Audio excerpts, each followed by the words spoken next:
নমস্কার, welcome to my channel সমীশীল শ্রী শ্রী রাধাকৃষ্ণ গোপাল শ্রীমদ ভগবদ্গীতা। আজকের ভিডিওটি খুবই গুরুত্বপূর্ণ, আপনারা প্রথম থেকে শেষ পর্যন্ত অনুগ্রহ করে দেখবেন। আজকে আমি শ্রীমদ ভগবদ্গীতার পঞ্চম অধ্যায়ের কর্মসন্ন্যাস যোগের ২৭তম ও ২৮তম অনুবাদ পাঠ করব, তারপর শ্রীমদ ভগবদ্গীতা কি সেটা বলবো। বিষয় হইতে মনকে সরাইয়া লইয়া চক্ষু দুই ভ্রুর মধ্যে রাখিয়া নাকের মধ্যে যে প্রাণবায়ু ও অপান বায়ু আছে তাহাকে সমান অবস্থায় রাখিয়া মুক্তিকামী মুনি ইন্দ্রিয় মন ও বুদ্ধিকে সংযত করিয়া ইচ্ছা ভয় ও ক্রোধকে দূর করিতে পারিলে তিনি জীবিত অবস্থাতেও মুক্ত। রাধে কৃষ্ণ রাধে কৃষ্ণ রাধে কৃষ্ণ।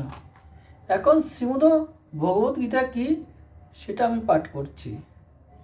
মানুষ দোষ গুণে মাখানো জীব, মানুষকে বাঁচাতে হলে চাই তার নির্দিষ্ট পথ, কিন্তু কি নির্দিষ্ট কি অনির্দিষ্ট কে বলে দেবে?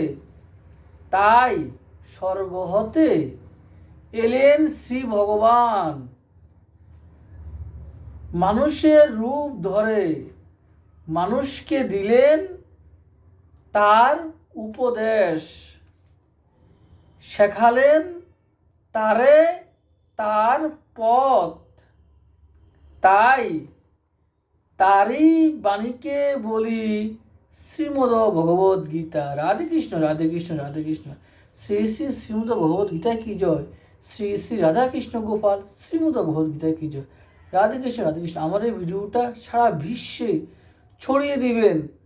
সব সনাতন ধর্মাবলম্বী লোক, হিন্দু ধর্মের লোক এই ভিডিওটা সারা বিশ্বে ছড়িয়ে দিবেন। রাধে কৃষ্ণ রাধে কৃষ্ণ রাধে কৃষ্ণ। আপনারা সবাই ভালো থাকবেন, গীতা পাঠ করবেন। রাধে কৃষ্ণ রাধে কৃষ্ণ রাধে কৃষ্ণ। আমি দলুরা, খয়েরপুর, উল্লাগড়তলা, আগরতলা, অস্তিপুরা, ইন্ডিয়া থেকে বলছি। রাধে কৃষ্ণ রাধে কৃষ্ণ রাধে কৃষ্ণ।